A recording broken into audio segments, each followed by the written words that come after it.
बिस्मिल्लाहिर्रहमानिर्रहीम। अस्सलाम वालेकुम नाज़रीन इकराम, मैं हूँ हाफिज़ नुमान और आप देख रहे हैं मेरा फेसबुक और यूट्यूब चैनल। उम्मीद करता हूँ तमाम हज़रात बखैर व आफ़ियत होंगे और जहाँ भी होंगे अपने अहल खाना के साथ खुश और महफूज़ होंगे। नाज़रीन इकराम, आज का जो हमारा टॉपिक है, आज जिस मौजू के ऊपर हमने बात करनी है वो है बेहतरीन अमल। कि बेहतरीन अमल कौन सा है। इस वीडियोज़ के पहले कमेंट्स में मेरा यूट्यूब चैनल का लिंक है। अभी तक अगर किसी भाई ने हमारे यूट्यूब चैनल को सब्सक्राइब नहीं किया, अगर वो बेहतर समझे, मुनासिब समझे, तो हमारे चैनल को ज़रूर सब्सक्राइब कर लें, इसलिए कि हमारी हर आने वाली नई वीडियो बर वक्त आप तक पहुंच सके।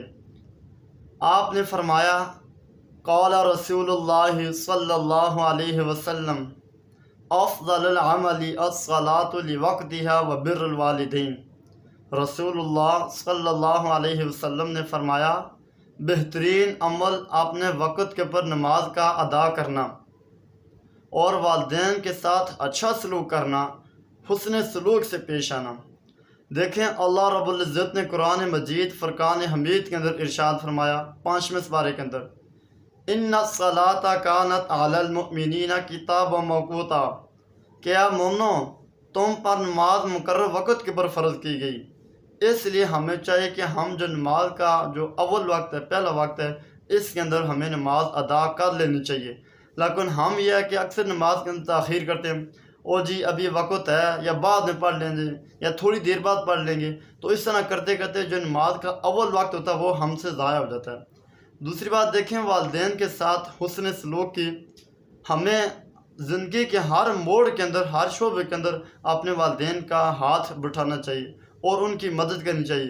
अल्लाह रब्बुल इज़्ज़त ने कुरान मजीद फ़ुरक़ान हमीद के 15वें पारे के अंदर इरशाद फरमाया, इम्मा यबलुगन्ना इंदकल किबर अहदुहुमा औ किलाहुमा फला तकुल लहुमा उफ़्फ़िन वला तनहरहुमा वकुल लहुमा क़ौलन करीमा।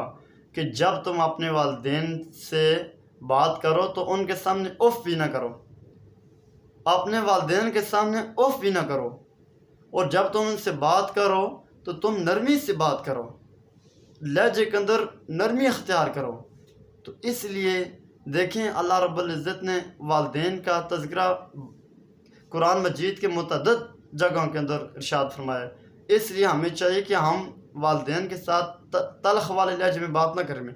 जब हम वालिदैन से बात करें तो हमारे लहजे के अंदर यह है कि नरमी हो, नरमी से हमें बात करनी चाहिए। और हमेशा एक दुआ में अपने वालिदैन को याद रखें, ये बहुत इंपॉर्टेंट दुआ है कि रब्बिरहमहुमा कमा रब्बयानी सगीरा। ऐ मेरे रब, मेरे वालिदैन के ऊपर रहम फरमा, मेरे वालिदैन पर करम कर कि जैसा कि उन्होंने मुझे बचपन की हालत में पाला था। तो इसलिए नाज़रीन इकराम, ये था आज का हमारा टॉपिक। उम्मीद करता हूँ कि आपको पसंद आया होगा। अब तक के लिए इतने, अपना ख्याल रखिएगा। बहुत बहुत अल्लाह।